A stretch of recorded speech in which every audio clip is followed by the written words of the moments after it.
Okay, I am doing my blog for the 18th of December 2022. My blog for today. I remember the meticulousness of sewing point shoes. They were the vehicle to dance and fly on stage.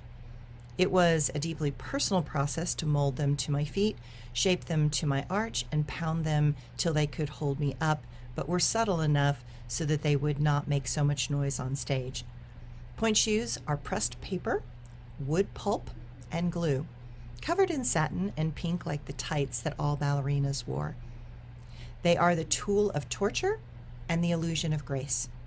The life of a dancer is an endless process of getting shoes perfectly ready, then dancing on them, only to feel them slowly collapse under the pounding pressure and meticulousness of point work.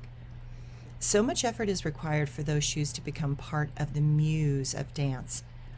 The master shoemaker who molded the point, glued the shank, sewed the edging around the pink satin, and then glued the satin to the box of the shoe to make it look perfect is a miracle worker.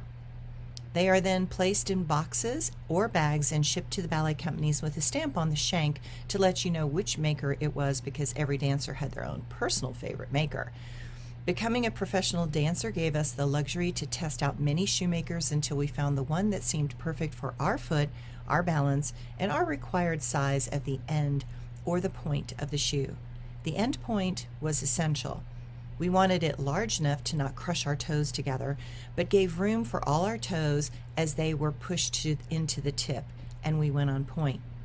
We wanted a large flat base of the point so we could balance better and longer, because we had a flat space to linger on and spin. The best makers were already taken with the most famous and talented ballerinas. Getting certain makers would be impossible unless you were a principal dancer, because each maker could only make so many shoes in a day. As a dancer, during performances, you could go through a pair of shoes in a day, though one could use those shoes for rehearsals later. The only other way to get certain makers was if a ballerina retired and was no longer dancing. Then that maker could take on another star. Even once we got the shoes, there was much to do to get them ready. Most dancers had a routine that was almost a type of ritual to make the shoes ready. I would take the shoes out and go out to a cement wall or floor and pound them on the hard surface to soften the bottom edge so that the glue and pulp would break down in a way that there were no sharp edges, as I would releve or raise my heel up through to get up onto point. Once they were soft on the edge, I would break the shank in a place where my foot would arch in a beautiful way, but still have support and not be so soft that they would pull me over too far on point. I would actually cut the heel of the shoe off so that it would give a clear space for my heel to be. Then came the sewing. One had to sew on the ribbons, the elastics to keep the shoes on the feet.